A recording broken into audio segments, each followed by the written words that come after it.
Hello hi नमस्ते मिता रोषे को आपण मानक स्वागत। आज आम नहीं आसीचु चटपटा कोरा आंब आचार बा छेदा आचार। खरा दिन आसिले घरे घरे बहु प्रकार आचार बना जाय थाए। आचार बनई वर्ष वर्ष धरी साइती रखा जाए, जहाको वर्ष सारा आमे खाई थाऊ। मूलठू लास्ट जाए भिडियोटी निश्चय देखिबे। आउ एई प्रोसेस रे आचार घरे निहाती ट्राए करिवे।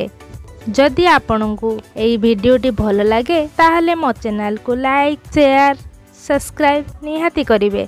तासह पाखरे थिबा बेल आइकन टी को प्रेस कर देबे, जा द्वारा कि मोर आसुथिबा नुआ नुआ भिडियोर नोटिफिकेशन आपण आग पाई परिबे। चलंतु स्टार्ट करिबा आचारर प्रस्तुति प्रणाली। प्रथमे आमे 4टी आंब नेइजु, ताको भल भावे चुपा छड़ाई धोई परिष्कार करिनेबा। किछि समय सुखिबा पई फैन तले रखिनेबा। आपण चाहिले खरारे भी याको सुखई पारिबे। एबे मसला रेडी करिनेबा। गैस रे पैन बसई सेथिरे 2 टेबलस्पून जीरा, 2 टेबलस्पून पानमधुरी, 1 टेबलस्पून मेथी, अल्प जुआणी पकई भाजी नेबा। अधिक भाजबानी, अधिक भाजिले मसलाटी आमर पोड़ी जीवो, बस हल्का ही भाजवा। देखंतु मसला आमर भल भावे भाजी आसिलानी। एबे गोटे प्लेट को आमे बाहर करि नबा।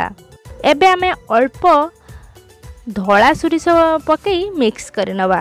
ठंडा हेबा पई किछि समय छाडी देबा।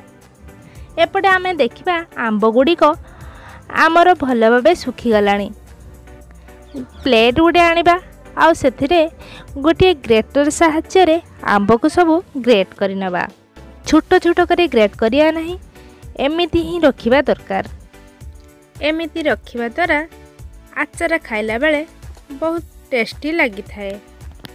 एमिति सब आमे ग्रेट करि नबा।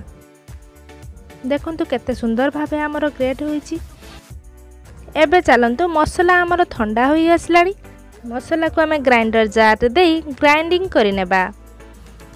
देखंतु एमिति दरगड़ा रखिबे, फाइन पाउडर बनेबानी। एबे पात्रटी नेबा। सेई पात्र रे सबु आंब को पकेई नेबा। ता ऊपर हळदी गुंड, कलर पाई काश्मीर रेड चिली पाउडर, राग पाई रेड चिली पाउडर, स्वाद अनुसार लूण, किछि कला जीरा, ता ऊपर पकेई नेबा बनेई रखिथिबा मसला पाउडर। आमे पूर्वरु गरम करी रखिथिलु सोरिष तेल। एबे ठंडा होई आसलानी। एबे सेही मसला ऊपर ऐड करिबा। ताको भल भावे गोलाई नेबा। देखंतु मसला हमर बहुत सुंदर भावे गोलाई सरलानी। एबे आमे गोटे काच जार नै आसीबा। काच जार रे आचार रखिबा द्वारा बहुत दिन स्टोर होई रही थाए।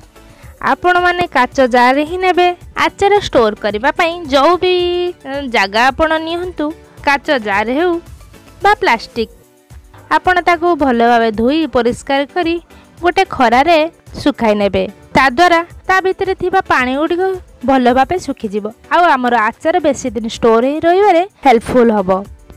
देखंतु एबे आमे सब आंब आचार को ता भितरे अल्प अल्प करी देई देबा। ता ऊपरे किछि सोरिष तेल पकेई नेबा आउ कभर करी ताको 3-4 दिन रेस्ट करबा को देबा।